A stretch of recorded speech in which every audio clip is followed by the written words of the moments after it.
এটা 50 টাকা দামের চকলেট আইসক্রিম আর এটা 200 টাকা দামের চকলেট। আজকে দেখবো এই একটা চকলেট দিয়ে কত পিস আইসক্রিম হবে। আর এই চকলেট আইসক্রিম বানানো সবথেকে সহজ কাজ। লাগবে চকলেট, ফেস ক্রিম আর আইসক্রিমের ডাব্বা। আর এবার সবার প্রথমে চকলেটটাকে মেল্ট করতে হবে।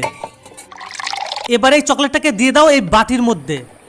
অলমোস্ট পুরো রেডি। এবার এই মেল্ট চকলেটটাকে বাবানদের বার্থডেতে কভার করো। মেল্ট করা চকলেটটাকে এর মধ্যে দিয়ে দেখো আঙুল দিয়ে পুরো কমপ্লিট। চলো এবার এটাকে কিছুক্ষণের জন্য ফ্রিজে রেখে দিই। তারপরে আমুলের এই ফেস ক্রিমটাকে এই মেল্ট হওয়া চকলেটের বাটিতে পুরো ঢেলে ফেলতে হবে। এরপরে এটাকে ভালো করে মিক্স করতে হবে। আইসক্রিমটাকে মিষ্টি বানানোর জন্য এর মধ্যে দিতে হবে মিল্ক ম্যাড। আরো টেস্টি করার জন্য এর মধ্যে দিয়ে দিলাম কিছু কাজু বাদাম। চলো এবার এটা ঠান্ডা হয়ে গেছে, এর মধ্যে দিয়ে দিই এই লিকুইডটাকে। 8 পিস পুরো লোড হয়ে এখনো এতখানি বেঁচে আছে। আর উপর দিয়ে লাগাতে হবে এই আইসক্রিমের স্টিক গুলো। ঠিক আছে, এবার এটাকে কয়েক ঘন্টার জন্য রেখে দিই ফ্রিজে। চলো এবার দেখি আইসক্রিমটা হয়েছে কিনা। ওয়াও গাইস, ঠিক আছে চলো এবার টেস্ট করি। ওহ, এটা তো মনে হচ্ছে পুরো কুলফি মালাই, কিন্তু খেতে সেই টেস্টি।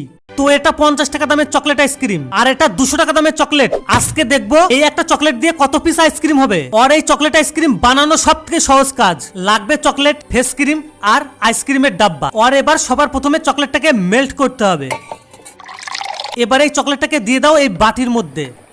অলমোস্ট পুরো রেডি। এবার এই মেল্ট চকলেটটাকে বাবানদের বার্থডেতে কভার করো। মেল্ট করা চকলেটটাকে এর মধ্যে দিয়ে দেখো আঙুল দিয়ে পুরো কমপ্লিট। চলো এবার এটাকে কিছুক্ষণের জন্য ফ্রিজে রেখে দিই। তারপরে আমুলের এই ফেস ক্রিমটাকে এই মেল্ট হওয়া চকলেটের বাটিতে পুরো ঢেলে ফেলতে হবে। এরপরে এটাকে ভালো করে মিক্স করতে হবে। আইসক্রিমটাকে মিষ্টি বানানোর জন্য এর মধ্যে দিতে হবে মিল্ক ম্যাড। আরো টেস্টি করার জন্য এর মধ্যে দিয়ে দিলাম কিছু কাজু বাদাম। চলো এবার এটা ঠান্ডা হয়ে গেছে, এর মধ্যে দিয়ে দিই এই লিকুইডটাকে। 8 পিস পুরো লোড হয়ে এখনো এতখানি বেঁচে আছে। আর উপর দিয়ে লাগাতে হবে এই আইসক্রিমের স্টিক গুলো। ঠিক আছে, এবার এটাকে কয়েক ঘন্টার জন্য রেখে দিই ফ্রিজে। চলো এবার দেখি আইসক্রিমটা হয়েছে কিনা। ওয়াও গাইস, ঠিক আছে চলো এবার টেস্ট করি। ওহ, এটা তো মনে হচ্ছে পুরো কুলফি মালাই, কিন্তু খেতে সেই টেস্টি।